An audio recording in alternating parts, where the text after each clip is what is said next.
Hey, this is Brittany Wagner with Last Chance U, and you're listening to Out of Bounds Detroit Sports. SportsRadioDetroit.com.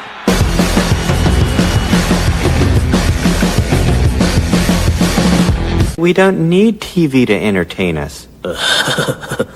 He said anus.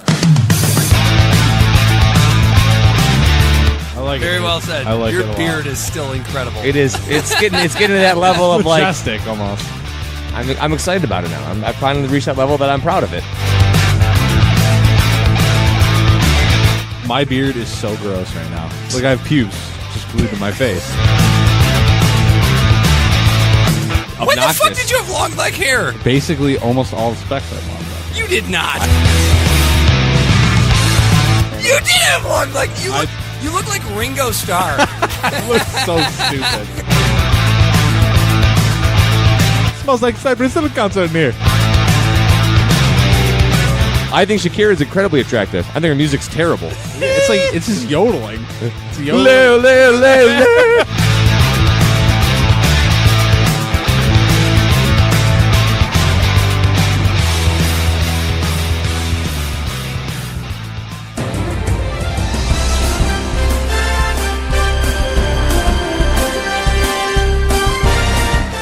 Inbound to Custer. Here comes the player of the year, the MVC rises. Oh, got it! No timeouts for Tennessee. Bone rises. No! And the dream is alive. Loyola rambling on to the Sweet 16. Caleb's got it. He'll take a three. We are tied!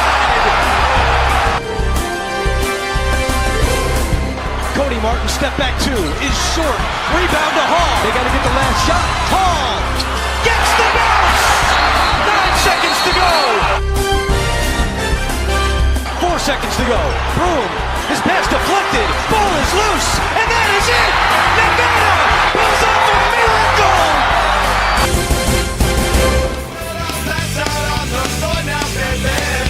You won't bother me no more. And I'm drinking, well, you know that you're my friend, and I'll say, I think I'll have myself a beer. All right. Welcome. Out of Bounds Detroit Sports. David Faze, Geoff Mell, and myself, Dan Griffin, invading your ear hole, as always, on SportsRadioDetroit.com, Apple Podcasts, or wherever the hell you listen to podcasts. And please leave us a rating, a nice review. Follow us on Twitter, all that jazz. I do have to mention the fact that, well, it's not going to matter by the time anybody hears this, but tonight is the last night of voting for the first round of the Detroit's top female personality brackets. Which means what? Tomorrow will be the first day of voting? That's true. That's true. So look for your... Okay, see, that's why I have you here, Geoff. You're here to catch these things so that I can say things like, so be sure to vote in the second round. Exactly. For all your favorite ladies. We're moving on. Hey. I was a little distracted. Wait, what? Sweet 16 now, right? Yeah, it should be. Yeah. It's 32 to start, right? Yep. You cut half of them out, that's 16, right? Yeah. Am I good at math? So why are we behind the regular tournament? Shouldn't we be on to the Elite Eight then? Well, the Sweet 16 is technically still not over. That's true. Yeah, but then It's ending the same night as the Sweet 16. Yeah, but we're always going to be one Step round behind. That's true. Drew did tell me. Why did we do it that way? Drew did tell me via email earlier today that the first round is taking forever. Yep. And he was going to have a talk with Trudy because it's a week long. She's taking her foot off the gas apparently, and Drew's not happy about it. So, God, even after they let you on the show, she still isn't pimping it. I know she did the one time. Really, time. I get the first week being the longest week, but the second week, and the third week, and the fourth week need to be shorter. You think? Yeah. Because there's a few less. Maybe we talk to Roger. Roger might be open to that idea. I say like the 10. You use like. I think it's more of like. The reason that it takes so long in the first round is more of you have to get it out there and you got to get people knowing to vote. True. And so 10 days sounds about right. But after that, I mean, a week and, That idea ain't worth a velvet painting of a whale and a dolphin getting it on. Roger says he's only one man. I understand, Roger. We just had this discussion. Thank you for watching on Facebook Well, Live. tell Roger to give up like 10 of his shows, and he'll still have like 15 left. Second round starts Sunday. Well, if people would start donating, maybe Roger could hire some help. Well, so basically what's happening is that I'm never getting my chair. You're never going to get your chair. All the money is going to Roger now. We're staying. Well, he's the one who earned it. You just sit in that you sit in that chair and you deal with it. But I just look beautiful in this chair, and I need a chair that fits me. You know. Second round is Sunday through Saturday, so it is shorter. Oh, okay. So see, Roger read our minds. So we're not truly that far behind then, in regards to that. So all right, we'll be all right. Yep, we'll be good. All right, good stuff. We're doing a good job. Somebody accused us of not getting rid of the rigging that happened. Same lady as last year. She got all up in arms. Said somebody had a vendetta against Allison Martinick. Isn't Allison winning? Yeah, I know. I messaged her back like a half hour later. I'm like, she's currently winning by 30 votes. Yeah. Relax, lady. Not everything's rigged. Heads up. I will be honest. I have not looked at all this week at where the standings are. Well, since Monday, since we talked about it Monday, I have not looked, so I don't know how much closer or farther away any of them have gotten. But last I checked, Lauren Jabara was actually still behind. Was she? Yeah, I think that was earlier today. That's a surprise. It is a little bit. I thought we expected that to be a first round upset that's not really an upset. Ooh, that was a funny burp. I like your I was just looking at the video. It's like instant reaction, and we're just sitting here talking about the I guess that's our D bracket. I guess our reaction delayed instant reaction. Delayed instant reaction. I guess our reaction isn't really that instant. No, guess not. Well, I still need a little bit of time to digest it anyway, because what the fuck did we just watch when there's 6 minutes to go in the basketball game, and all I'm doing is sitting there rooting for Michigan to score 100. I know you. That's all I wanted to see. You were really looking for that 1-0-0. Man, you guys got greedy there at the end. Yeah, we did get greedy. It was something. I mean, you had to have something to root for. Not only did we get greedy, you have to have something to root for. How about just your team wins and you're good to go? We're going to the elite. How about you're going to the elite 8 again? Going to the elite 8. Dave, that sounds like a bit of sourpuss coming out of you there. I don't think I've ever rooted for my team to hit a certain score. If they're going to win, they're going to win. Come on. How does it matter? Come on. But they hit 99. But 99. Here's the thing. I would have rooted for any team to score 100 in a game like that because it was such a mismatched game as far as the score was. I would have been like, I don't care who it is. Okay, Nevada's up by 40. Score 100. That's what I want to see. Right. Even the team got greedy because they put Austin Davis out there, let him get an oop. Then they had a walk-on out there in a Sweet 16 game, hit a 3 from 27 feet to get him to 99. He hit a legit NBA. Then they got the ball. Then they got the ball with like 20 seconds left. If only there was a 4-point shot. You wanted them to score with 20 I wanted them to left. take a shot. Now, that was greedy. I'll give you that, Dave. That was greedy. Yeah, I wanted him to take a shot. I did. I wanted to see a shot taken. Cox! Well, you know. Life is not a fairy tale. Although sometimes it feels like our world is full of fairies. You know who I'm talking about. Yeah, that's right. Yep. I Texas wanted to A&M. Those are the fairies. I wanted to see that 100 points scored. That's what I wanted to see. So did I. But I'm going to tell you one thing. You did get to see a walk-on hit a triple in a Sweet 16 game, though. Yeah, well, it was funny because, you know, Austin Davis gets that alley-oop, and you guys are both going, oh, man, look, you know, they're all cheering because Austin Davis got an alley-oop in a tournament game. I'm like, yeah, Austin Davis is in a tournament game. Yeah. But yeah, he doesn't play all the that oop much. was just that sweet, sweet cherry. It was sweet. It was sweet. Very set smooth. on top there. Very smooth. Because we were talking about what I was saying on Monday regarding the possibility of what could happen in this game if Michigan played like they did in their last game and A&M played like they did in their last game. A&M was going to win by 30, and it's like they just flip-flopped roles. Michigan played like A&M, and A&M played like Michigan in their last game. I'll tell you what, when I was looking at that game, I did not think that would have been the outcome. Not only did I not think that, to see just the disparity in the way that the stats worked out for that game. I haven't even pulled up the box score yet. Did you pull it up? No, not yet. I'm talking about the games before. Oh, yeah. You know, Texas A&M scored 80, but Michigan holds teams to 60. It's like, well, what the fuck are you going to get? You know what I mean? That is such a disparage. I got you. What are you looking for, Dan? I just wanted to pull it up to have it. Okay. And not what I was thinking. I thought it was going to be a way tougher game than that. You almost had three guys scored 20 points. Almost. Matthews was 1 bucket short. Yeah? So you had Abdul Rahman leading the way with 24, and then Mo had 21, and Matthews had 18. It was the perfect basketball game, essentially. Michigan could not have played a better basketball game. Yeah. They did everything well. They did everything and more that actually got them to this point. And, Geoff, you were telling me an interesting story that you had read earlier about how Beeline was making the team, was it earlier today or yesterday? No, it was during the week. During the week, take 100 threes in 5 minutes. Yeah. And some of the numbers showed up for how many the guys were making. How did that work out? Really, really well, apparently. Xavier Simpson hit 60 for 80. Xavier Simpson? Yes. Xavier Simpson. Those are the reports. And the lowest amount of threes made in the 5 minutes was 55. By who? Austin Davis? Davis? I don't know who it was. I'm sure it was the sure it was the starters or the rotation of 8 guys. Yeah. Hey man, I don't think it was Teskey. You know, Teskey's out here hitting 55 threes.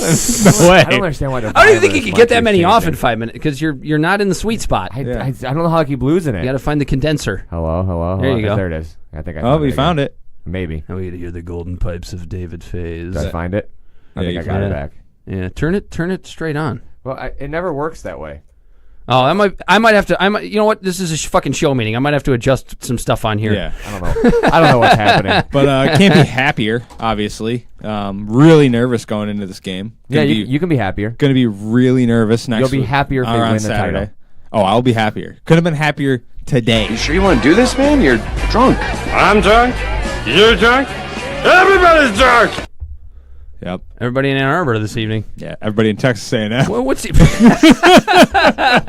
College Station is burning to the ground. Thursday night, they're burning that place down. No one got class tomorrow. About the only way to get through it, right? Johnny Manziel, sad as fuck, walking out of that arena. Oh yeah, he probably left early. Johnny was there after his pro day today. Yeah, Johnny football. We'll get into that a little bit later on in the show. All decked out in A&M gear. Yeah.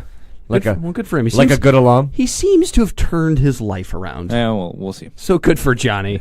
Yeah, after 2 weeks ago saying that he's bipolar. But I guess the first step to that is admitting that you have a problem so that you can get medicated. Okay, what the fuck am I talking about? We're talking about Michigan A&M, aren't we? Yes, we are. Did you pull up the box score? I did pull up the box score. For some reason, it doesn't have minutes on here, though. It's like blanked. Oh, I don't know about... What do you want to know from the box score, Geoff? Do we just break down the whole fucking box score? No, mine doesn't have minutes either. I just wanted to see what sticks out. What sticks out to me, first and foremost, is that they shot 60% from 3. No, I'm talking about. But I'm talking about from an individual player perspective. You finally got Mo Wagner going. Yeah, the two things that you weren't able to do in the first 2 games. And here's the thing: you did it against a team that has size. That's one thing that Texas A&M's got. You were talking about it a bit on Monday, Dave. They're big, athletic, big men. Problem is, not quite as shifty as Mo. And Mo was working a lot of, especially in the first half, what I said is not actually his best asset, and that's working the pick and pop. Well, yeah, and not only that, what he did in this game that he did really well is he would draw those guys out. They wouldn't come out and guard him on the 3. And then when they did, he hit it in their face and then talk shit immediately. He put a behind-the-back left-handed hook. He didn't. What was that? He wasn't just sticking his tongue out. He was actually licking their faces. Yeah, he was in the zone for sure. He is the king of the stink face. I wish I had the stat of it's how pretty many. Great. Mo Wagner is the best. The best stink face in the business. But I'm pretty sure they shot a higher percentage in the second half than they did in the first half. We have actual audio from Mo Wagner following the game. I had a dream about this moment when I was making love to my wife, Donna.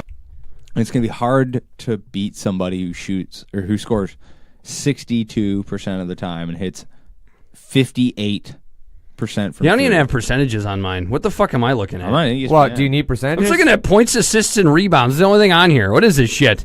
Where did I find this thing? What do you got? Recap? Team stats? How about Charles Matthews still having the hot hand? Yeah, he got on fire there in the second half. He's really been their best player in the tournament overall. Points. Yeah. Well, he doesn't get in a lot of foul trouble. Plays good defense. Has offensive game. And he was recruited by John Calipari. Yeah. Who he escaped the clutches from and is still playing in the tournament. It was a even trade so far. John Calipari's Kentucky Wildcats, whom Dave is convinced Michigan cannot beat. Dave is convinced of that. I just don't like the matchup with them. I don't like their size and length. I think would give Michigan some fits.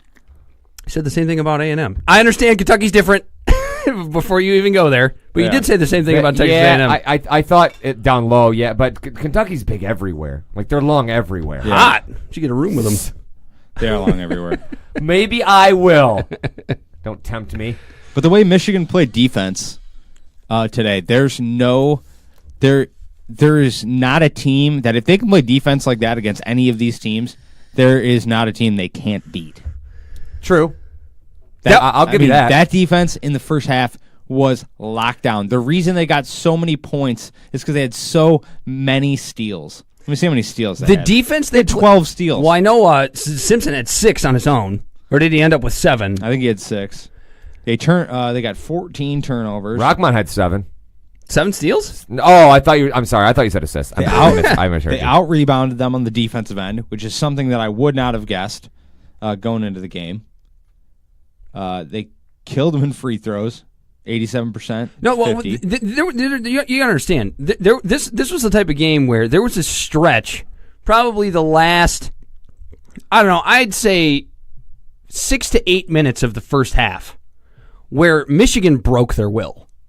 I mean, there was a period of time during that game where Texas A&M where Texas A&M actually quit, and I think they came back with a little bit of fire there at the beginning of the second half. Obviously, when you're already down 25 points, it's difficult to really get back into the game. I mean, literally, Michigan would have had to just shit themselves in for the first 6 minutes of the second half. Yeah, all of those Texas. You gotta look at how demoralizing that must be for you as a basketball player to turn around and just see every single 3-point shot, not even nicking the side of the rim, just nothing but twine. Well, you know what was funny is in that last 40 seconds when he had the alley oop and then I don't even know what the kid's name was, the kid that hit the 3, the walk on or whoever he was. Yeah. When you're sitting on Texas A&M's bench, you gotta look watching that 3 go down from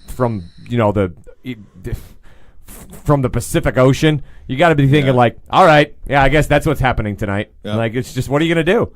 They were so freaking hot. Like, it was the perfect combination for Michigan because they played amazing defense, which took Texas A&M out of everything they were trying to do. And a big portion of that, by the way, was Xavier Simpson, who played unfreaking believable on Starks. But then they had their best shooting game in 3 weeks. And I think part of that is because what I noticed about Michigan's game that I took away today on the offensive end, I mean, the defense speaks for itself, but on the offensive end, other than the fact that they're obviously knocking down a bazillion shots, was making the extra pass. Yeah, they were making the extra pass. And that's something that I don't think they did enough of against Houston. And now Houston made that difficult on them because they ran that press, which A&M tried early in the second half tonight, and it worked for a few possessions. But, dude, when you're down 23 points. 21 assists for Michigan. Yeah, they made the extra pass. They played super unselfish basketball, and they were buzzing around like we were seeing them do in the Big Ten tournament. 21 assists on 39 makes. You play a game like that, there's nobody you can't beat. Even Kentucky, Dave. Yeah. Yep. It's just you can't replicate that kind of game. I was going to say, that's true. I have a strong feeling that you are not going to play that way again. Okay, like so you might have some more good games. That strong feeling. You will have some more good games. No, I'm not worried about that. I'll agree with that. But what if they play 75% of what they played tonight? You don't think they could be in a game against Kentucky? In a game, sure. Because sometimes with a chance to win, could win. Sure, I still don't. I just don't like the matchup. Like a play like the Jordan Poole 3 can put you on a trajectory. That's a destiny shot. Yeah, it can put you on a trajectory to where it is just. I truly believe in destiny shots. That it lifts you. Sounds like a weird porn term. Do you also believe destiny shots? Do you also believe in Destiny's Child? I believe they'll eventually get back together. Yes. Yeah, that'd be lovely. Just for our generation. I believe they'll get back together. Somewhere in my heart, they'll get together. Beyonce will get off her high horse eventually. Or as Phil Collins would say, you'll be in my heart. Yeah. She'll get old and fat or something, and they'll. Which one? Beyonce. She'll get old and fat or something, and they'll get back together for a revival tour. And she'll get divorced from Jay-Z. Yeah. Take all his money. Destiny Child will come back. She'll be like, She'll come out here looking like Aretha Franklin. She'll be like, 55 years old. They'll be like a old Motown group now by then. She'll do a 3-minute and 20-second national anthem, sitting at a piano. None of the people know what "Say My Name" is because it's so old. Oh man, we are. If we do end up taking a break, we're going to break with that song. Can you? It's so funny you just said that because can you imagine like the style of music that Beyonce has done throughout the majority of her career, and like somebody like an Aretha Franklin, since I use that name, that music ages well with the artist, right? Yeah. Can you imagine like 60-some-year-old Beyonce out there trying to do "Single Ladies"? It's gonna be hysterical. Yeah, because it doesn't compute when an old lady is singing that song. Well, she was already married to Jay-Z when "Single Well, Ladies" I don't came mean out. because of the Doesn't make any content. sense. I just mean like the upbeatness of the song and the nature in which so much of that song is the performance. Having to watch her do that in the 60s is gonna be weird. Yeah, she'll be different by then. They transform and change. They're not all like Mick Jagger. There's only one Mick Jagger. Yep. Definitely. Oh man, but I believe they'll make themselves a comeback one day. They'll have an old lady revival tour. I do think Beyonce, regardless of what happens, in one way she won't end up like Aretha is that I think she'll at least clean her house.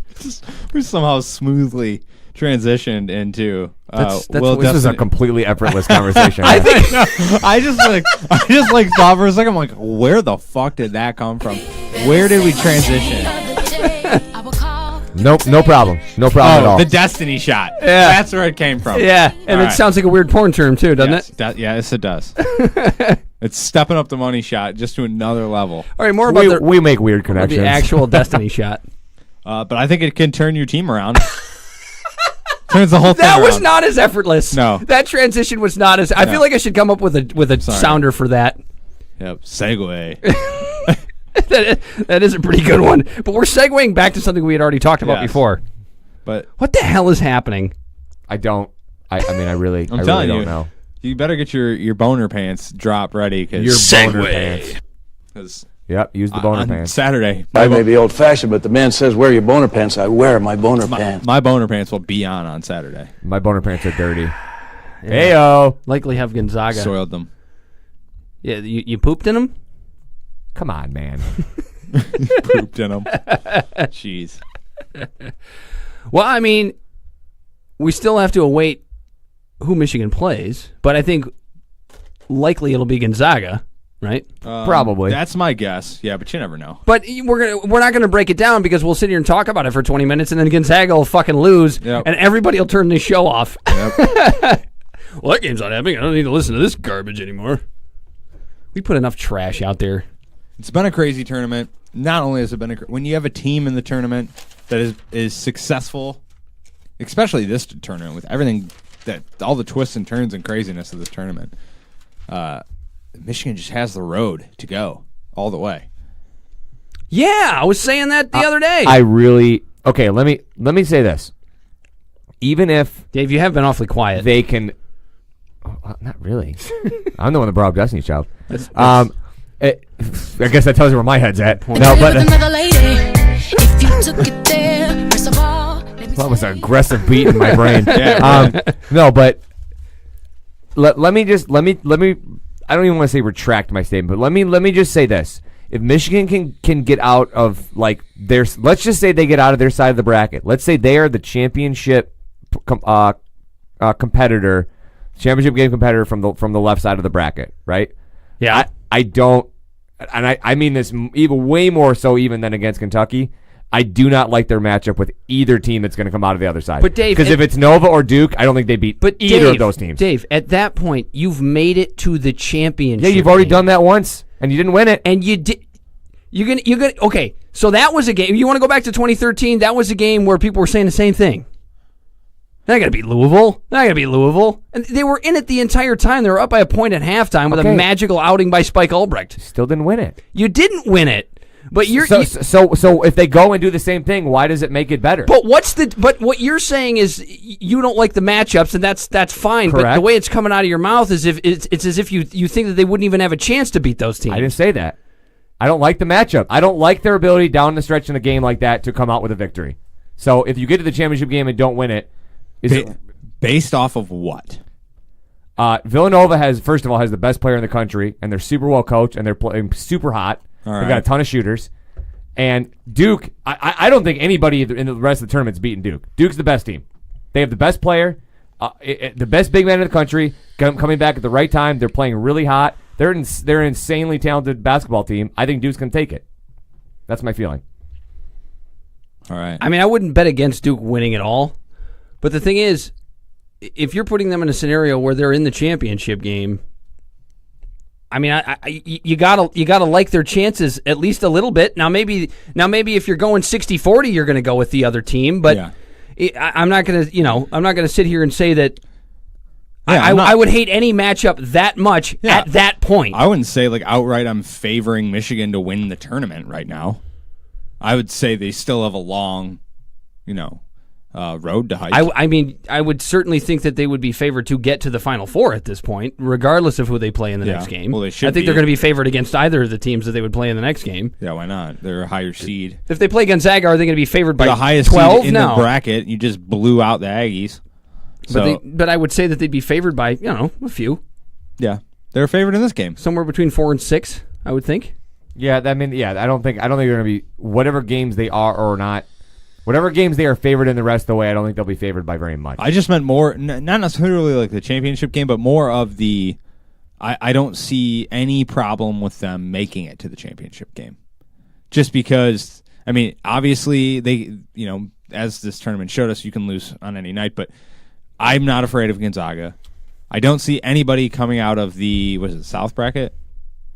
The one that there's no top seeds. It would likely be Kentucky. Yeah. I don't see Kentucky being that big of a threat in a Final Four game. I mean, they're a good team, don't get me wrong, but Michigan is playing at a high level. They've done it both ways. They've blown out a team, shot ridiculous. I mean, don't get too ahead of yourself, Jeff. Yeah. I understand they just won by 100, but they also needed a last-second shot to beat Houston. I understand that. That's what I don't. Yeah, this is what I'm saying. This is their first high-level game they've played. Yes, agreed. But you have to do it both ways.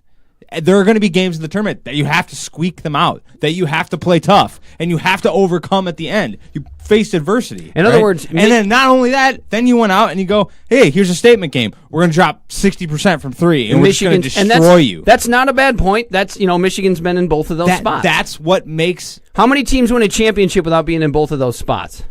Not many. Very few. Not many. So you have to look at it that way. You can't just say... it's a solid point. So I'm not going to look too far. Like, it's not like I'm going to go back to the Montana game to judge how they're going to play against Gonzaga, because it's a totally different game. The stakes are higher. They're in different rhythm. Obviously, offensively, they were terrible in the first 2 games.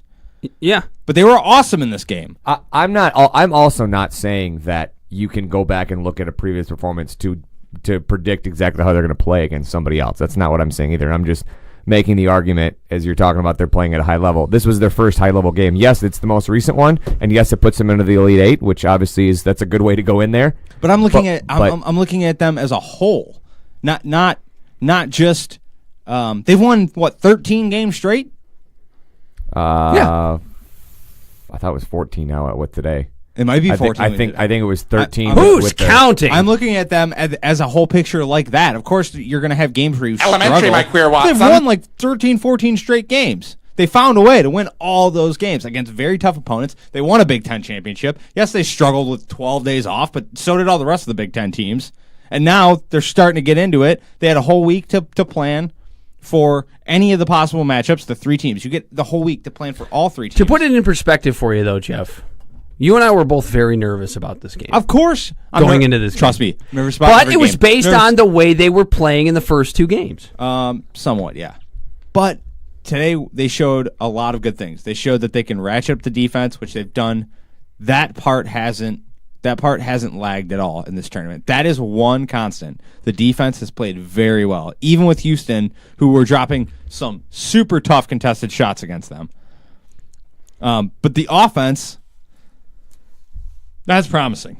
When you've seen them play, obviously not that good, but you've seen them play similar to that in the Big Ten tournament. So before we go to break, though, when do we were talking a little bit about this before we flipped the mics on here? when do we get to start having the who's better conversation between this team and the 2013 team? I'm not ready to have that conversation today. I would say, no, I'm saying next weekend. That's when you can start having that conversation. Final Four. Final Four. They have to make the Final Four. They have to make the Final Four. Well, yeah. How can you have that conversation if they don't? That wouldn't make any sense. Well, let's have it. Let's talk about what happens in the Gonzaga game. How well do they play in the Gonzaga game? It doesn't matter. Yeah. It doesn't matter how well they play. If they win and they go to the Final Four, then you can talk. And you're drawing a definitive line in the sand. If they lose to Gonzaga, no. If they beat Gonzaga, yes. You can talk about it. Then you could talk about it. That was my question. Not that they are. I will say this too. By the way, when Texas A&M beat UNC last weekend, there was people that were posing the question. Well, was that a big advantage for U of M to not have to face UNC? And at the time, after watching the game, I really didn't think it was. I didn't think it was going to be a huge advantage. Obviously, nobody saw this game coming the way it played out, of course. But I do believe that if what I think is the unlikely thing happens and Florida State finds a way to beat Gonzaga, I do think that will be a huge advantage for Michigan, because I think Michigan beats Florida State without much issue at all.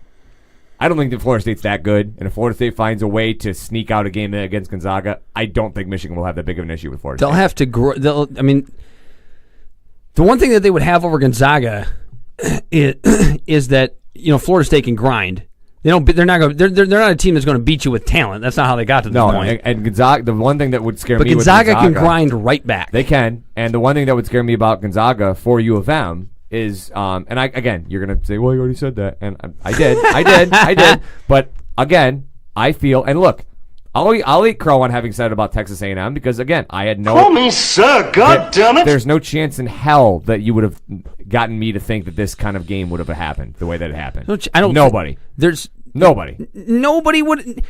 So, whether you're a Michigan fan or a Michigan hater, nobody saw this game coming. I still stand by going into the game that my comment about the bigs for Texas A&M giving some trouble to U of M. Obviously, U of M found a way around it. But I will say the same thing about Gonzaga. They've got some skilled big guys and even more length that I feel like would give Wagner some trouble. But I'm glad you brought that up, Dave. The other thing, though, to me, and after a game like this, even if Wagner is not on, if the other guys are hitting shots like they were hitting shots, it won't even be a big issue. So I'm glad you brought up the size of Texas A&M again, because I think there's one kind of unsung hero for this game for Michigan, particularly early in the game, and that was the way Duncan Robinson was playing defense. Yeah. Against a dude 3 times his fucking size. Yep. Just standing tall, being long, and forcing him to miss shots. Yeah, they just played straight up and down defense for that first 10 minutes of the first half. They didn't hack, they didn't whack, they just stood their ground. Duncan Robinson, also previously known as Uncan Robinson, because there was no D. Yes, yeah. Apparently the announcers were saying that, which I thought was really stupid. Yeah, but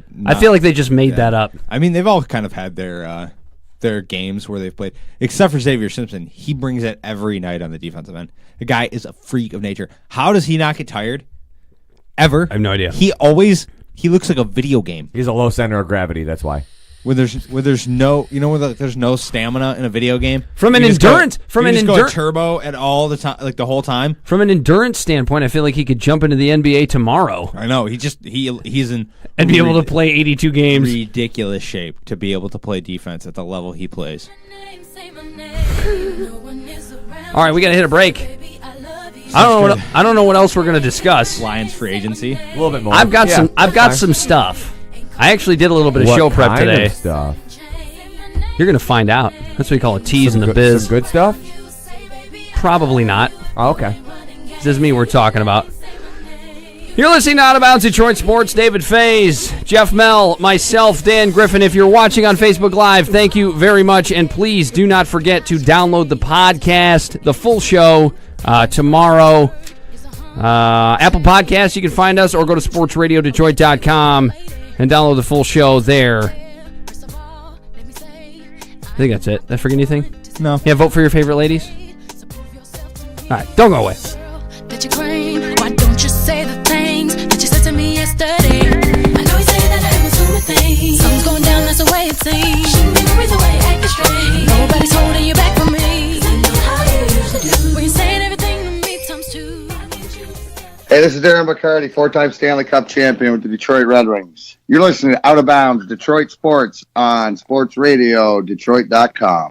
I had a dream about this moment when I was making love to my wife, Donna.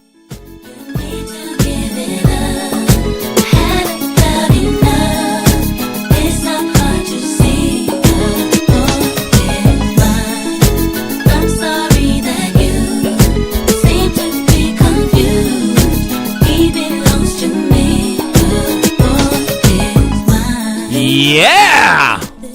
Welcome back! Out of Bounds Detroit Sports. David Faze, Geoff Mell, and myself, Dan Griffin, on a 90s Divas Thursday. Sometimes I get the idea that Geoff gets genuinely upset about my music choices for this show. This is the best kind of a Thursday. A 90s Diva Thursday. Throwback Thursday. Every third Thursday of the month. Here are all the Out of Bounds Detroit Sports. There's no way I could hit the hook on this song. Without sounding god-awful. There's no way I could post this song up. I haven't heard it enough. No. Never gonna happen.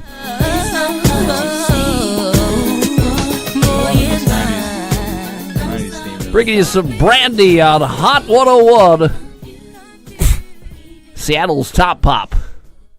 Does Seattle even play pop music? Why do I always go to Seattle when I do my radio voice, by the way? I don't know. It's always Seattle. Have you ever even listened to Seattle radio? I have not. Apparently, that's how he thinks Seattle people sound like. Not once in my life. I have not. Everybody in Seattle sounds like that. Except for Ichiro. Except for Ichiro, who still doesn't know English, apparently. He's going to be the only player they have left, though, by the way. He's been here for 60 years. I was listening to Boston radio the other day. Dave and Chuck the Freak? No, Katie Nolan was on. Ah. Hey, dude. By the way, I saw Katie Nolan. I'm a big Katie Nolan fan, but I happened to see her for the first time on Highly Questionable because I don't see her very often. I just basically hear her either on podcasts or on the radio. Yep. And I saw her on Highly Questionable, and all I wanted to do was reach into the TV screen and pinch her cheeks, put a blanket on her, and just give her hot cocoa. She is just so cute. Yeah, she's adorable. She's just so damn cute. Adorable, yeah. And it's like she knows. I don't mean to say that to like sound misogynist. Like, oh, she's so cute, she can't know anything about sports. It's how you feel in your heart about Katie Nolan. And she knows her shit, but I just can't pay attention to the words that are coming out of her mouth because she's just so damn cute. Yeah, it's not a bad thing.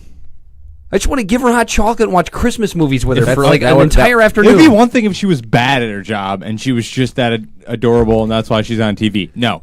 Awesome at her job and super adorable. Just cute as a damn button. In my opinion, she's America's sweetheart. I could get on board with that. Yep. Should we start a campaign on Twitter? Yeah, Katie Nolan for America's sweetheart? Yeah, I mean, she already didn't retweet anything we did for the out of the box hottie. That was a long time ago. That was a long time ago. We've come a long way since then. We still holding the grudge? Yes. Hashtag Dave hates Katie Nolan. The one time I wanted to talk to Katie Nolan. This is what I'm talking about. A fucking showdown. We're going to start a Twitter war between David Faze and Katie Nolan. Write that down. Should have had that. I would prefer if we don't. Who am I, Fan Wilder? Write that down. I would prefer if we don't do that. We should have had a 33 woman bracket for top Detroit sports talent. Katie Nolan. Come on, man. Immediately in the championship, and everyone fights to fight off Katie Nolan. I'm with you there. In the bracket? I could get behind that. Yeah. Katie Nolan versus everybody. Twitter war between... Dude, come on, man. Dave and Katie Nolan? Dave come on. And Katie Nolan. Just a note for later. Letting me be the shit of the show is fine, but don't mess with my life, man. Come on. Come on. Like, it's going to affect your life. I'm not going to start a Twitter war, but I am going to start the campaign. He gets fired from his job. But I am going to start a campaign for Katie Nolan for America's Sweetheart. I don't want to burn any bridges that are not already closed. Dave, okay? why are you attacking America's Sweetheart? You're fired. He's like, one day in a distant universe when we're super old and maybe Kristen dies before I do, maybe I'll be able to get with Katie Nolan. That is not at all what I was thinking. I was thinking that. But nice work. I'd do that with Alex. Sorry, Alex.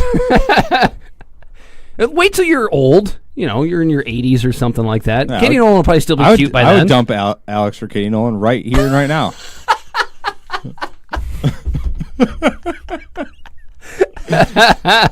No shame. Jeff Mel's throwing daggers How over do here. you know that Jeff Mel's I got no girlfriend shame. does not listen to the show? Yeah. Well, she's not listening. Even if somebody told her, I'd be like, I'm sure there's a celebrity that you would dump me for on the spot. So, Katie Nolan's your choice? Do you ever shut the fuck there up? are a few. It's not like there just has to be one. All right, well, let's go through the list. I don't know. J-Law. A dumper for J-Law right here. Right Alex now. would dump you for J-Law. Yeah, probably. And Kristen would probably dump Dave to get with Jennifer Lawrence. I mean, if it wasn't for the fact that she's playing for the other team, I'd be all aboard the Kate McKinnon train, but that's never going to play out. It's never going to play out. That's your choice? You're in love with a lesbian? What? I didn't say it's my only choice. I'm just saying. We're going around names. But that's the first one that came to mind. I wasn't going to use J-Law. I heard he used it. So she's second on the list. You can use J-Law. You're allowed to use whoever you want, Dave. You can have Katie Nolan, too. We can all have Katie Nolan. That's a help. That'd be a hell of a threesome. I don't know where I'm going with that. What do you mean by that, Jeff? I don't know. Because that is very Me Too-y of you to say. Yes. Polyamorous.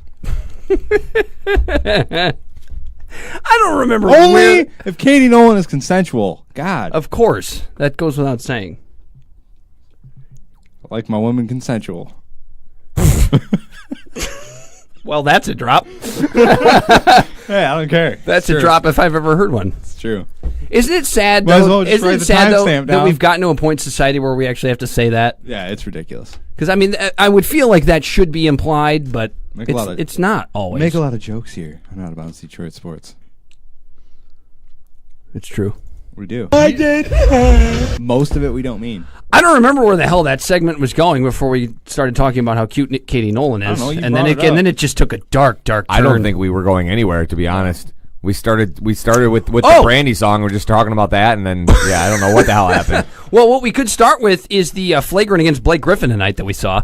If you want to start there, it was egregious, in my opinion. It was pretty bad. Egregious flagrant. Flagrant. Yes. The foul was egregious, not his actions. Correct. We're assuming that everybody's seen this that's listening, which, if you're listening to this show, maybe you have, maybe you haven't. I can see why. Blake Griffin landed in James Harden's landing spot on a jump shot, and it was called a flagrant. Yeah.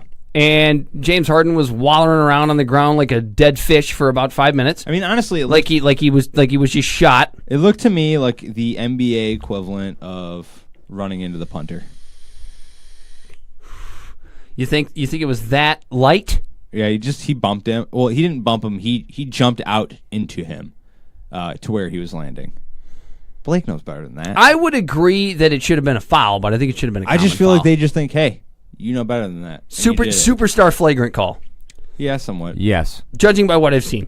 Yes. Now, I'm going to take a closer look at it this evening. I'm going to put it under the microscope and see. But from what I saw on Dave's little 6-inch phone screen there so far, looked like a common foul to me. I think it's actually 4.3 if I know the statistics of my phone. Okay. It's an important piece of information. I just want everybody to know that. That was a non sequitur if I ever heard Standard one. iPhone. What's that? Said standard iPhone. Standard iPhone screen. That's what we saw it on. And looked like a common foul to me. It looked like because James Harden fell to the ground, wallowing around, hurt. I don't think I would have called it. Called a flagrant. Yeah. I mean, I don't really care because it's not like this is like a meaningful game where somehow that foul cost them the basketball game. Exactly. But, and don't you need is it technicals and flagrants combined now where you need like a certain amount to be suspended? 16 of them. Damn. Is what it is. Combined between flagrants and technicals, or is it just tees? And it's crazy that Draymond gets No, I think it's just tees because if you get a flagrant, if you get a flagrant 2, it comes with a Well, no. Well, yeah, because the flagrant comes with a technical. Yeah. So then, yes, it would be a combination. Okay. Yes. Fair enough. Because, yeah. Go ahead. Move on. Oh, God. Wow. Katie Nolan being cute and talking about the semantics of a technical. That's where this segment just got fucking started. Yep. That's right.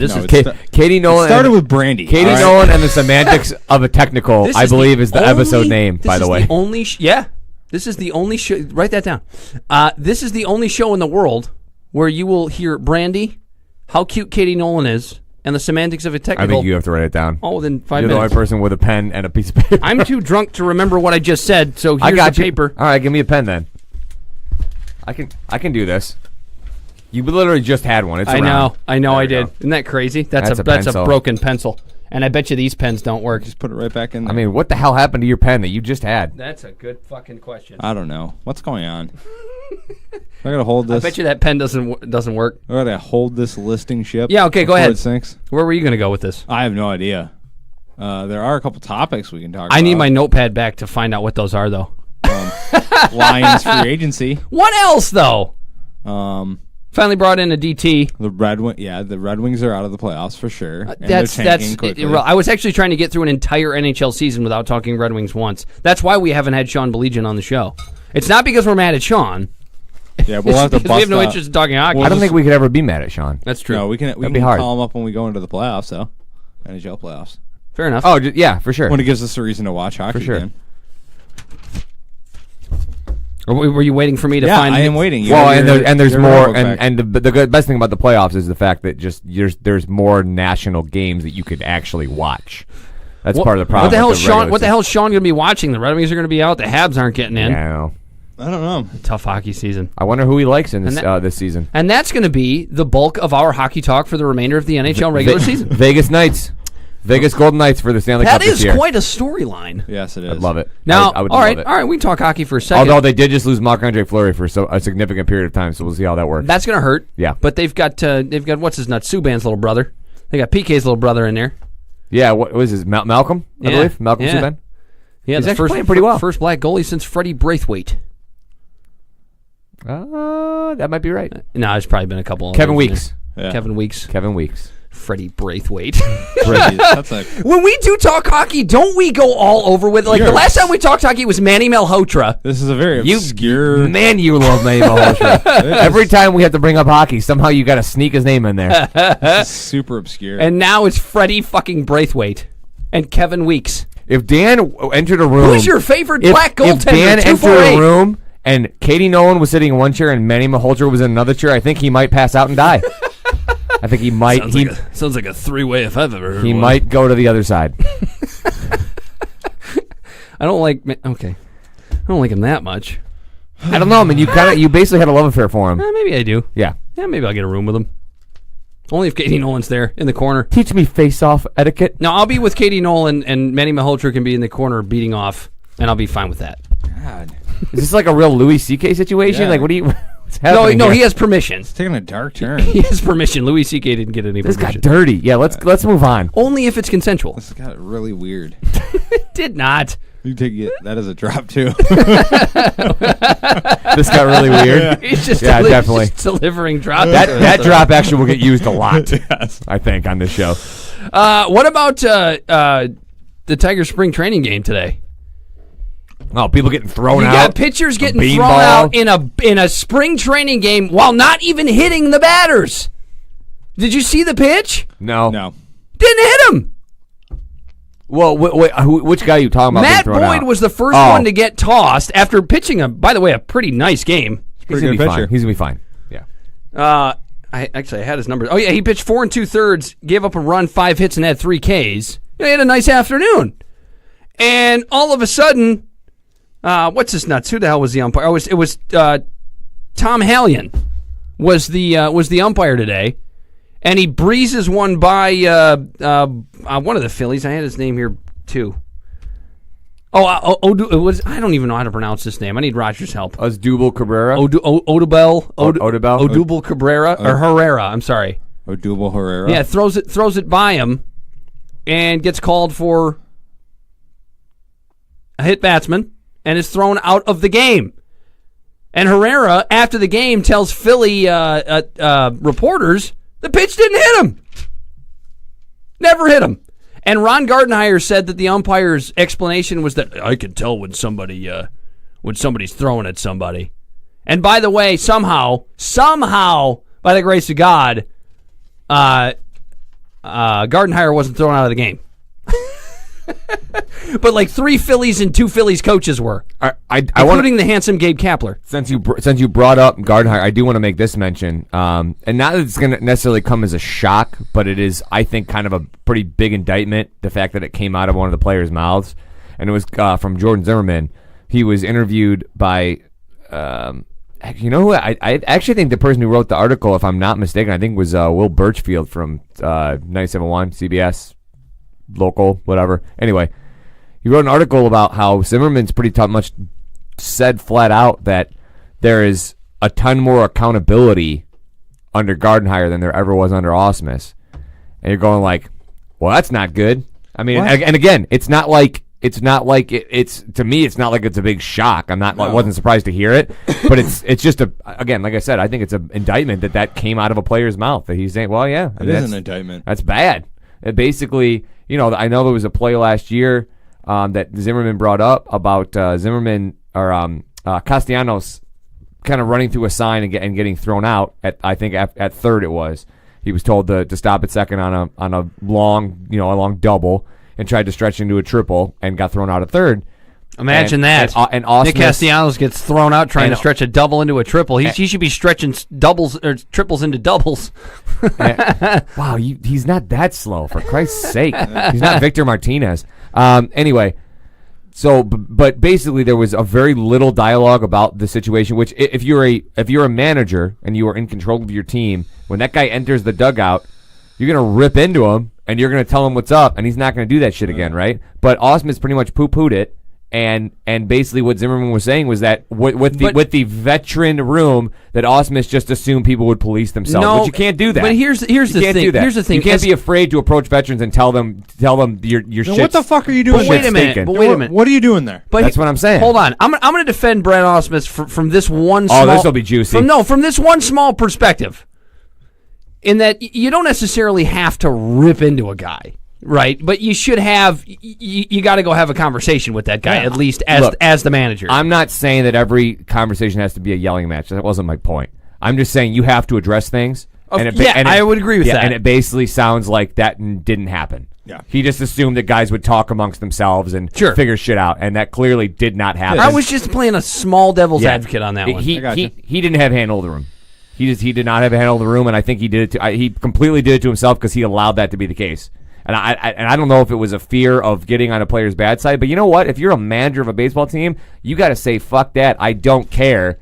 You can't be buddy with these guys, without any. And the other thing is, I think guys actually enjoy accountability. I think it's a good thing. I don't think they're going to hate you for it. I think players, look, I think Gardenhire seems like he's a pretty no-nonsense guy when it comes to the business of playing the game. But at the same time, from everything we've seen so far, everything we've heard about his past, I think players really like playing for him. So that goes to show if you can hold guys accountable and still be a guy that they really like and look up to. It can go both ways. No, and the other thing that you can like about Ron Gardenhire is you almost get the sense that he realizes he's a stopgap. Like, I think he understands what he is. Now, does he want to help this team win? Of course he does. But I think he also understands he's not some sort of long-term solution. Well, that just... I think there's addendum to that, though. I think you are right for the most part, but I also think if this team develops and shows really, really vast improvement quicker than we think, I could definitely see him seeing it out longer. I think it has more to do with his age. Well, that might be his age and the contract and the length of his contract. What is he? 60-something? 60-something, I think. Yeah. Right? Yeah, so we'll see. I think we did determine that he's not as old as we thought he was, though. Didn't we decide that? Yeah. No, well, we all thought he was 85, but he's. I will say he is definitely not as he is at least 5 or 6 years younger, if not more, now than Jim Leland was when he came to Detroit. Sure. So and that and Leland stayed 6 years, 7 years, 6, 7 years. I think so. So we never know. But again, it all comes back to. What's the team going to look like? How is it going to develop? How quickly is it going to develop? How about Zimmerman starting opening day over Fulmer? That's interesting. Weird. It is interesting. I do find that interesting. I don't hate it necessarally. I don't really think it matters that much. The thing is, Zimmerman's a guy that I think we all realize is kind of overpaid. He's been pitching all right in the spring, but do you really expect much out of Jordan Zimmerman? Well, no. Do you not think Michael Fulmer can handle the stage of opening day? It's one day. It's one game. Gardy likes his vet. I don't buy. Fine. I just don't buy into the whole. I mean, I'm not going to be crazy. It's the fucking first game of 162, but still, it's just an interesting decision that doesn't appear to make a whole lot of sense. No, and I kind of thought that too when it started, but I think it's kind of it's not an important moment in the season overall. Very frankly, especially when we look back, we're going to go. I don't think anybody's going to look back at the season and go, "Oh man, you know what would have made a big difference? Jordan Zimmerman shouldn't start his opening day." That would have been if they lose the division by one game, you're going to turn back to the first out of 162. You know, there's people out there that would do that. I will shit my pants if they lose the division by one game. I'd be like, "Wow, that was my problem." Far closer than I'm going to be like, they're probably going to go re-sign Gardenhire to another 3 years today. Right? They would lose the division by one game. But the one thing that I've taken out of spring training, and I always take very little because things develop slowly over the course of a season, and spring training is such a small snippet. But it does appear to me so far that Miguel Cabrera looks like he's the healthiest he's been in about 3-4 years, for sure. Yeah. He's moving a lot better. He's pulling the ball super easily, or not pulling the ball. He's hitting the ball super easily a long way to the opposite field, which he did not do last year because he had no core. As long as he keeps his same regimen of workouts, I think he'll be all right. Yeah. And they gotta, and I think Gardenhire will do this because I think Gardenhire has the pull to get Cabrera to say yes to him more than Ausmus would have. And that's another problem. Is just, I mean, it just goes back to the same thing. I just don't think Ausmus had enough pull to, and that's his own fault, to be honest, because he didn't set a tone. But I think if Gardenhire goes to Miggy and says, "Hey man, look, you're going to sit today," I think Cabrera's going to say, not going to be happy about it, but he's going to have to just say okay, because Gardenhire's not going to be like, he's not going to let him go, "Well, no, I'm going to play." Gardenhire's, "No, you're not going to play. You're sitting today." I don't think that kind of shit's going to happen with Gardenhire. That's a good thing. Just keep him healthier. Sit him a little bit. Give him a little more time at DH. I think Victor Martinez might play, if he actually stays healthy, might play about 120 games. I think he's going to sit a lot. That's being, if he stays healthy. But that's what I'm saying, because I think there's going to be some days where they literally purposely just play Cabrera at DH and sit Victor. And then in those games, you can play John Hicks at first with McCann behind the plate and stuff like that. So they're gonna have a few options. So we'll just see how it plays out. A lot of young guys on this roster, though, and they should play. They should play because what's the difference between losing 100 games and losing 120 games? Who cares? What difference does it fucking make? A first-round draft pick, baby. No chance in hell they're losing that many games. I'm just saying. They're not doing that. Let's hope. They won't. He takes everything literally, this guy does. He's living in a literal world. He is a literal girl. I like it. It goes with our 90s Divas theme. It does. It goes right with it, doesn't it? Is Madonna really a diva, though? That was a hurtful use of the word literal. This guy's literally a girl. Tossing jokes up. He is a literal girl. Anyway, what did you want to talk about regarding Lions free agency? We didn't cover it all on Thursday. Well, there's been more signings since we talked. Yeah, I think a couple more guys. We got Wilson. Yeah. You got Sylvester. Tweedy. Stallone. Williams. I think that's it. I think those are the only two. Yeah, because it was Blount. Okay, and we move on. And then, yeah, because we've been waiting. Those are the two of the signings we've really been waiting for. And then the other, the defensive tackle, Ricky Jean Francois. He has not signed. He has not signed. There's a lot of conversation that he will, and I won't be surprised. Gene. It's like how Geoff calls him Mo Wagner. Okay, fine. I'm gonna call him Ricky Jean Francis. Yeah, that's just better. I know not his name. How it's said. I choose to say it my way. Well, that's not very respectful of Moritz Wagner. I don't give a fuck about the German way to say it. This is goddamn America, and we say Wagner here. I think Jeff's going to vote for Trump in the next election too. Oh, shouldn't even be allowed over here. Oh, I guess he's not from a shithole country, so it's good. Yeah, he's from one of those non-shithole countries. All right. Jeff, He comes from a white country, so he's welcome here. Since you're the one that brought up for the two guys that actually did officially sign, what's your take? What do you think? I love it. Well, that was anticlimactic. Great. 1 year. Right. See you, everybody. Good night, everybody. He didn't let me finish. 1 year deals all around. Stopgaps all around. No commitment. No big money. Save it.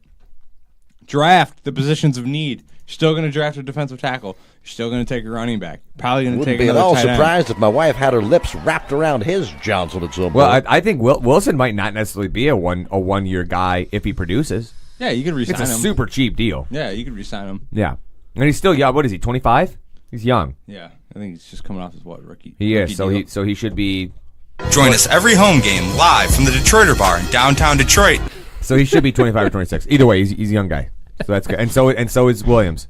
Both young guys. Yep. That's another nice thing about him. I got no problem with those signings. I think they're good depth signings. Their depth. I mean, if you look at what's on the roster right now,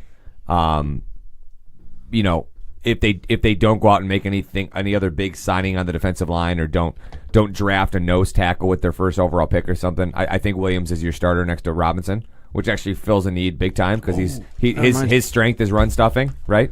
Yep. And that's what you needed. I mean, this team was so bad stopping the run last year after Haloti Ngata went out. It was abysmal. Yeah. But I also think in combination between a guy like Williams, who's been brought in to be a run stuffer, and the two linebackers you signed, Kennard and Jones, those guys are both good against the run. Yeah. I think they're going to be much more stout against the run across the board this year, which is obviously something that the Patriots have done very, very well for a long time.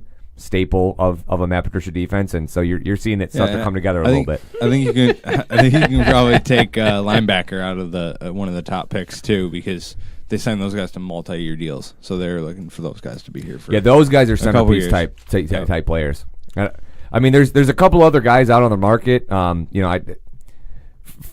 Francois would be a good pickup just because he'd be another good depth piece, and he's a versatile guy and a guy that obviously understands Matt Patricia's defense and what he likes to do. Ricky Jean Francis sounds like he's straight out of Texas or something.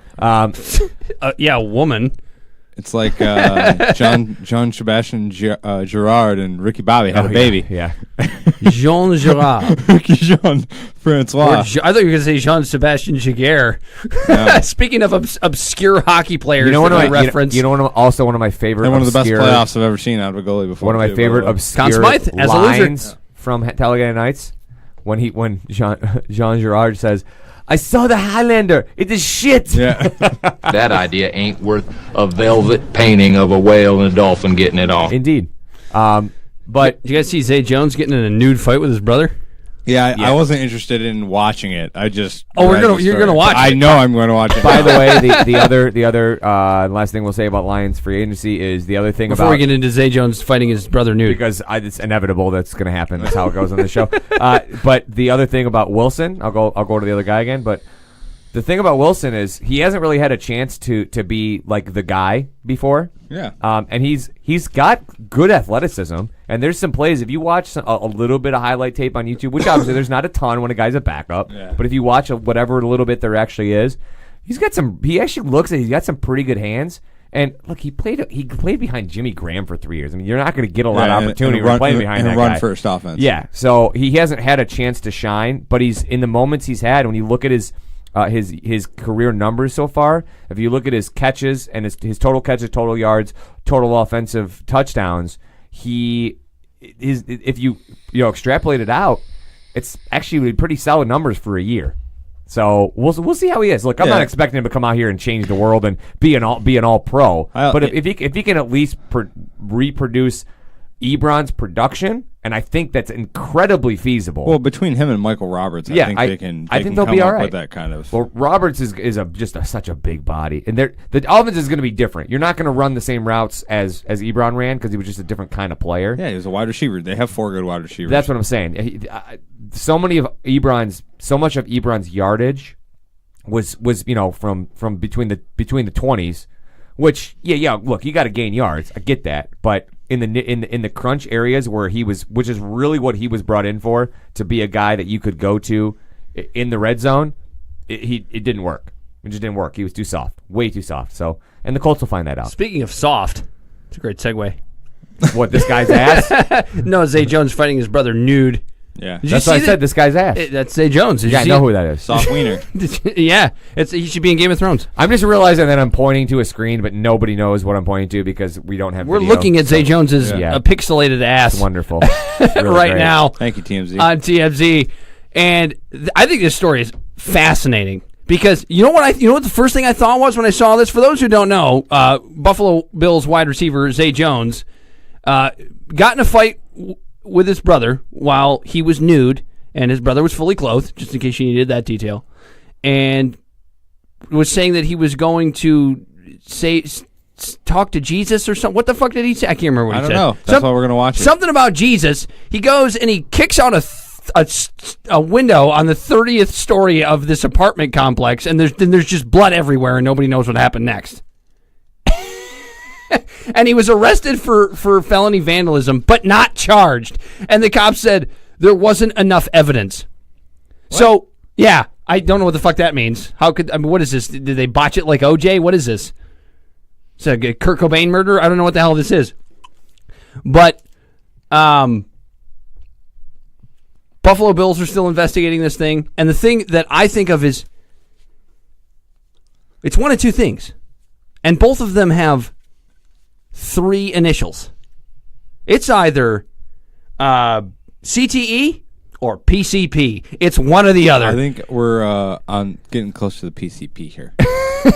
I'm just saying. He's You really haven't young. seen this yet, have you, Joe? He's a really young man. Unless he got a case of the Titus Youngs going on. That's Oh, possible. fuck. We got to wait for an ad. But, I mean, dude, Aaron always Hernandez's brain had CTE. Yeah. Hey, he was only 28 years old. And he was crazy and did a bunch of killing. He's out of his fucking mind. Goddamn Nissan commercials. Here we go.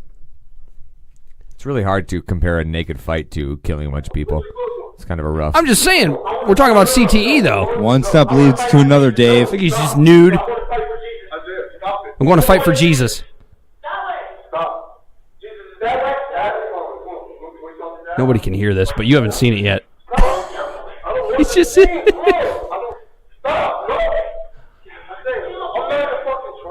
he's just nude in the hallway. I can't tell anything he's saying. I know. You can't really hear it. Well, you can hear that. He kicks out the window, and then there's just blood everywhere. Is that from his foot that he used to kick? A lot of blood, dude. Yeah, he went nuts on something. Holy shit.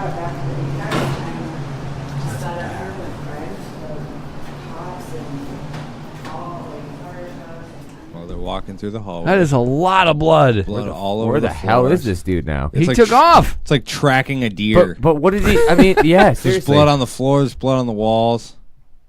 On the door handles. Yeah. Did he just cut himself really badly when he kicked the window? I'm guessing. Yeah. But he's got blood on the walls. That's where his hands So would what? be. So what is he doing? Grabbing the blood and just wiping it on the Those are walls? handprints. He's running his hands Freaking across the weird, walls. man. Or kicking his feet up in the air and splashing the walls. But it looks like handprints to me. CTE or PCP? He done lost his mind. I'm going with change my answer to CTE. Alex. What is CTE? We'll take CTE. We'll take for 100. Sports-induced trauma for 200, Alex. Yeah. I mean, you never know. He might have been like, he might have got some bad acid or something. I hope so. I really do. I hope it's just bad drugs. Yeah. That's where we've come in this society. He just likes to party and shit got out of control. This is going to be a running story, but this is. I mean, he's not often you see surveillance footage of a nude football player fighting his brother. Nude. No, not that often. I will say this though: fighting nude, advantage. I think, right? First of all, you're going to scare any homophobes away. Yeah, you can't grab onto their clothes. Yeah, nothing to grab, and the only thing to grab onto is something most homophobes aren't going to touch. Their hair or their dong. The only two options. If they don't have hair, or their arms or legs. It's just their dong. But in my case, I'm not big enough for anybody to grab onto it anyway, so there's nothing for you to grab onto if I'm fighting you nude. No. First thing I'm doing, if I'm in a fight against somebody that's like bigger than me, I'm getting nude. Like a Ken And just doll. just on the off chance that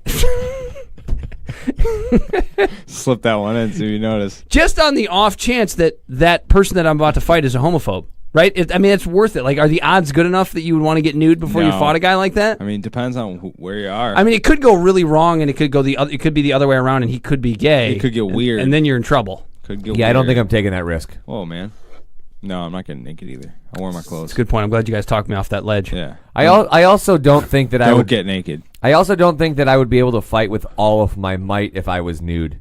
Why, you'd be a little embarrassed? I think I would be way too worried about protecting my bits, man.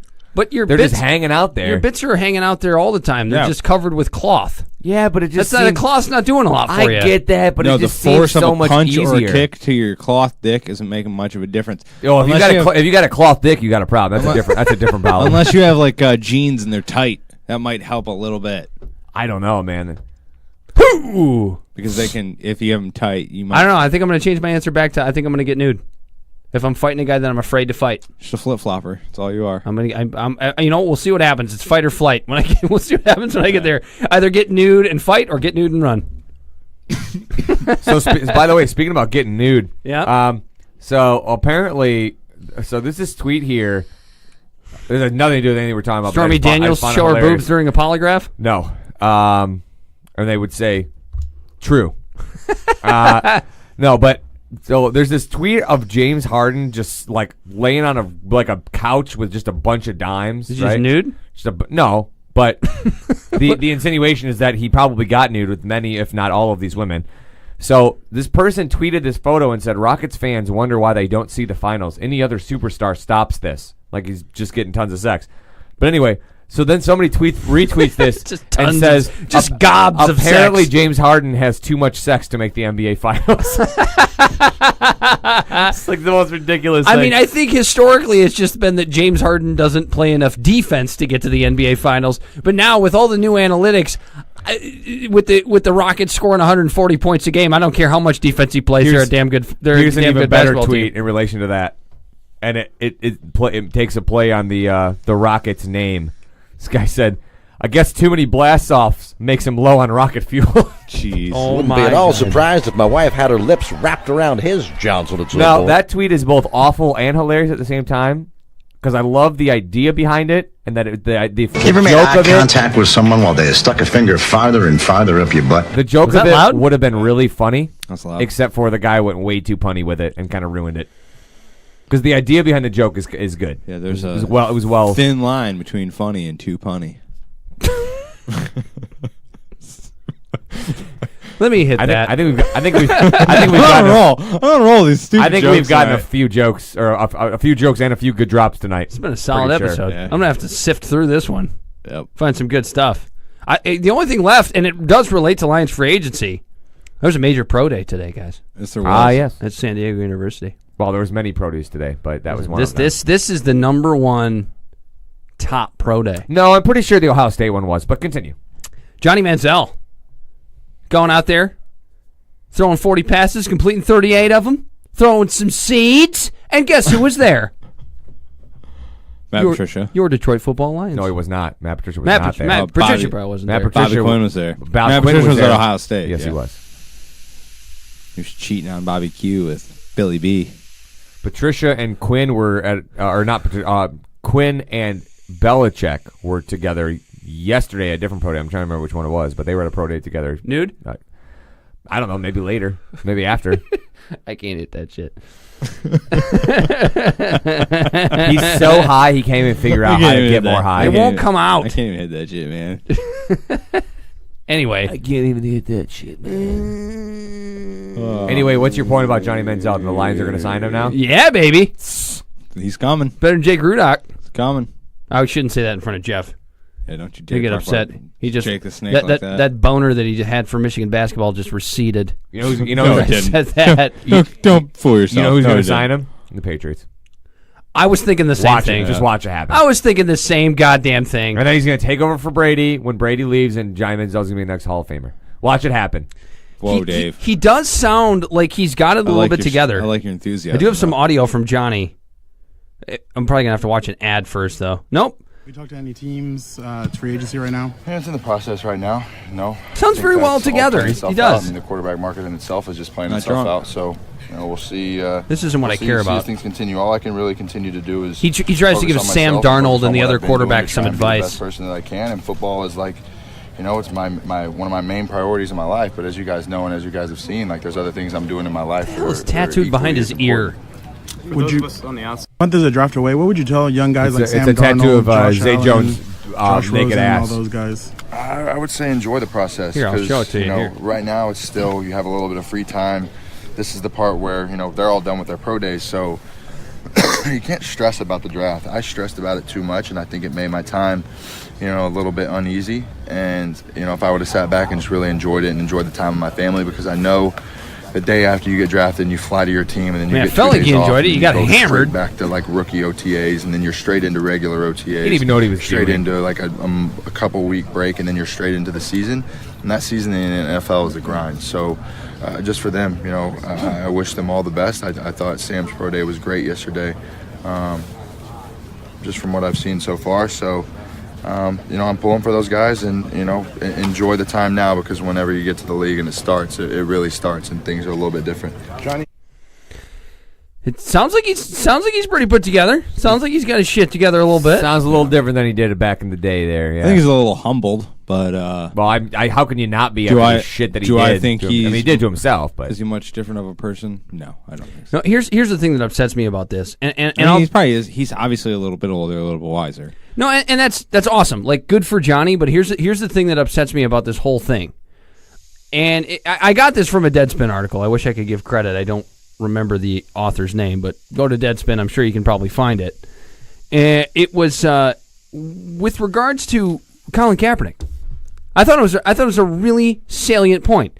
You got Johnny Manziel, who goes out there and makes a complete ass out of himself. Now, is he bipolar? Is he not? That remains to be seen. Here's the thing.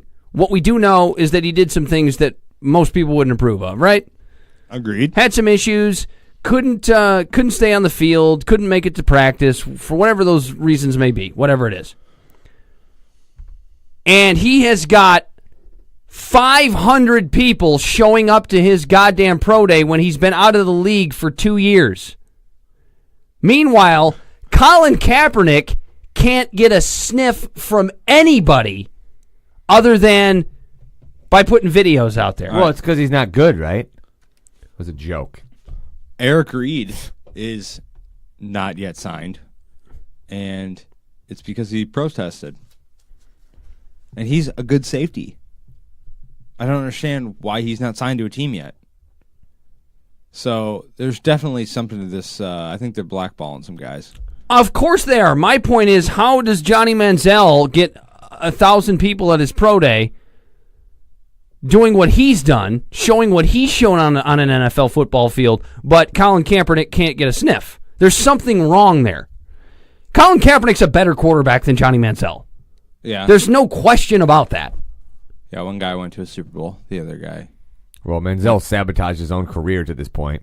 And that's what I'm saying. You know that Johnny Manziel is actually an issue, but Colin Kaepernick doesn't get a sniff because he wants to protest the way black people are treated by police. Well, NFL loves, sports in general love a redemption story. We all know this to be the truth. That's true. That's just society in general. Yeah, so Manziel, somebody, if he doesn't do anything crazy or screw anything up between now and basically, draft time or after draft time, once teams have, probably after draft time, I would think, because once teams actually, the teams that are going to draft the quarterback get a chance to do that, and the quarterback market is then basically set. Somebody's probably going to give him another chance in the camp or something, I would think. It just tells you everything that's wrong with the priorities of these organizations. But and maybe I'm just fucking naive, but I gotta think at some point the barrier is going to get broken and somebody's going to give Kaepernick another shot because he's too damn talented not to be playing in the NFL. He's too good not to at least be a backup quarterback. That's what I'm saying. He's too talented to not be in the league. It's like I said. Do you think I said this a few months back? Do you think Colin Kaepernick is one of the best 64 quarterbacks in the world? Yes.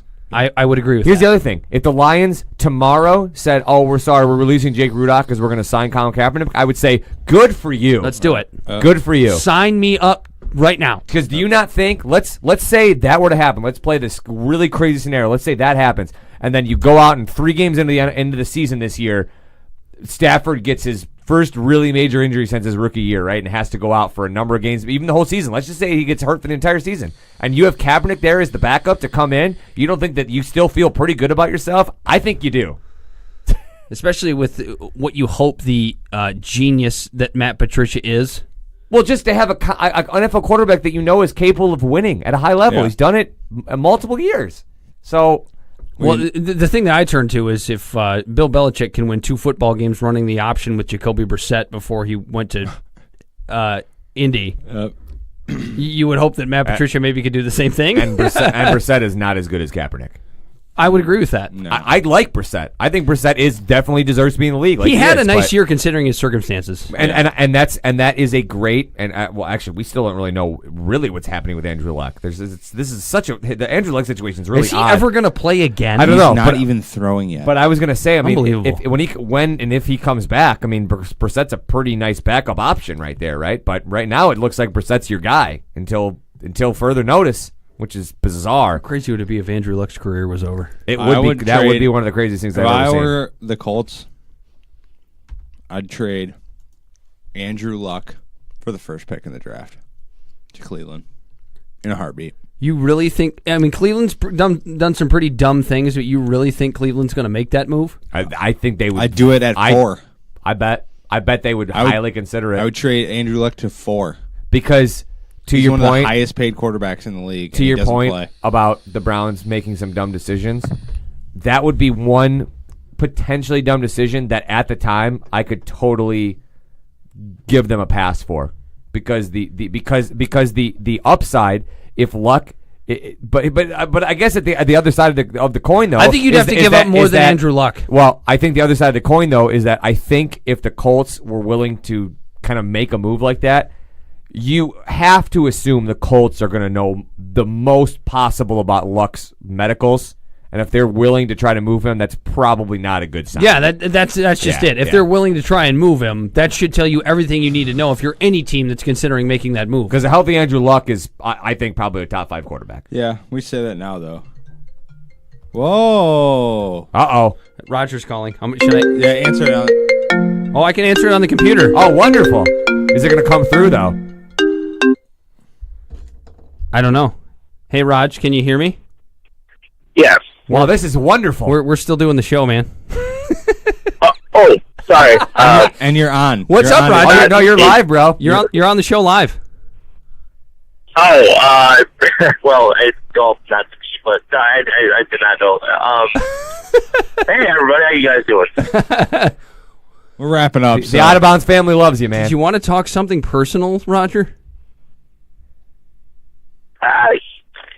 Yeah, no, you know what? Just give me a call later. It's not. Can't really get into it right now, but just want to say, make sure you have 10 minutes left to vote. If you're listening live on Facebook Live, you have exactly 9 minutes to vote. So the second round starts which I got to talk to you about. Second round starts Sunday through Thursday, and then we'll start the immediate final 8 right after that from Friday till about Wednesday. And then we'll turn around from there. The reason why I did the first round so long is because we had a lot of newbies in there, and plus, for really selfish reasons, those brackets were a pain in the butt to do. So once you do it the second time, it's fine. No, it was good. We just we're wondering if the next rounds were going to be shortened, but it sounds like they are.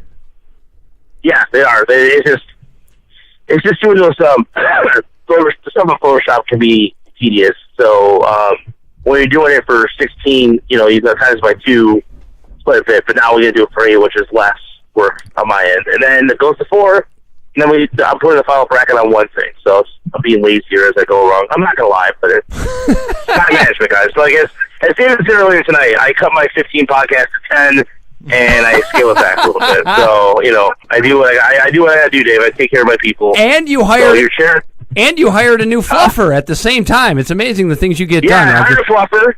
I have a lady intern who, and no joke, her name is Brittany, and she is doing the sales. She's doing sales. She's doing sales, and it's serious. She's shout out to Brittany Neal, who is hitting the pavement for sportsradiodetroit.com. Hell yeah! So, Don't sexually harass her. Yeah, yeah. Don't do that. Don't get me too, Roger. No. She's a U of M Deer 1 alumni, and does a very good job of just been. Yeah.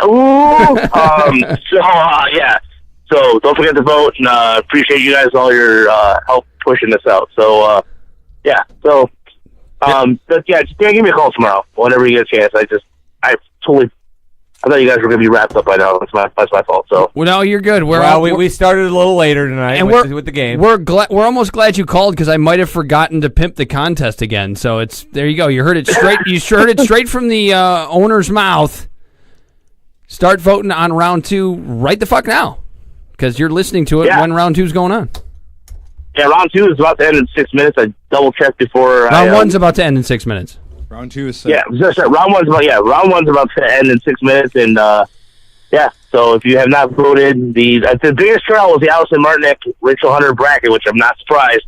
That real quick, that in the last 2 days we've gained, or it was something like every other bracket was like no business, but that one was in triple and four within 4,000 hits in the last. Okay, so with 5 days. So with 5 minutes left, partial score. Who is currently on top in that bracket or in that contest? I don't. I'm driving at the moment, so I don't know who's. I think Allison's winning, isn't it? She was earlier last today. Time we checked, yeah. Partial score. Partial maybe score. Partial maybe score. I think Allison's going to win. I mean, the original runner. Denise Isaac got a big push on Twitter, which really helped her cause. But yeah, so Gillian was still pushing on. Shout out to everybody who's been pushing on Instagram and other social media. So so this has been a good time, guys. But so go vote. Yeah, Dan, go vote and go blue, and yeah. That was a nice one, guys. I do think we did a pretty good job pimping it for 4 guys with mics. That's true. Yeah, but 4 guys, yeah, exactly. 4 guys you're just like, wait a minute, wait. 4 guys in a mic and a fucking string can and a fucking basement. Yeah, we're playing telephone. No, it's crazy. None of us went to college or anything, or none of us served in the military. No, not at all. We haven't acknowledged the fact that they won Emmys and none of this outstanding work. No, not at all. No. You'll win another championship. All right, Raj. Thanks for calling us and pimping the contest. I'll give you a call when I can. All right, I appreciate it, Dan. Thanks. All right, guys. buddy. Have a good night, guys. See you, buddy. You too, buddy. Yeah. All right. Took it right on the computer. That was fun. You know what? Couldn't have ended a show better. I would agree with that. I gotta pick a new '90s diva though. Aaliyah. No, I already got one. Ooh, that was a good one actually. Yeah, that would have been a good one. That is the best one. But I already started. This guy was so hell-bent on getting her into the show. Let's get Macy Gray into the show. Why wouldn't I? Why don't you marry her? If you like her so much, why don't you marry her? I mean, she's got to still have a decent amount of money, right? She's Macy Gray. Well, that was that was an awfully misogynistic view of how to pick your mate. It was the opposite. I'm the one that's going to be staying home with the kids. She can be out there reversing those gender roles. Yeah, she's going to be the one pulling in the dough. But you're marrying because of money. That's a terrible idea, man. Don't do that. Marry for love, Dan. Says the guy who works for his father-in-law. Marry for love, Dan. Marry for love.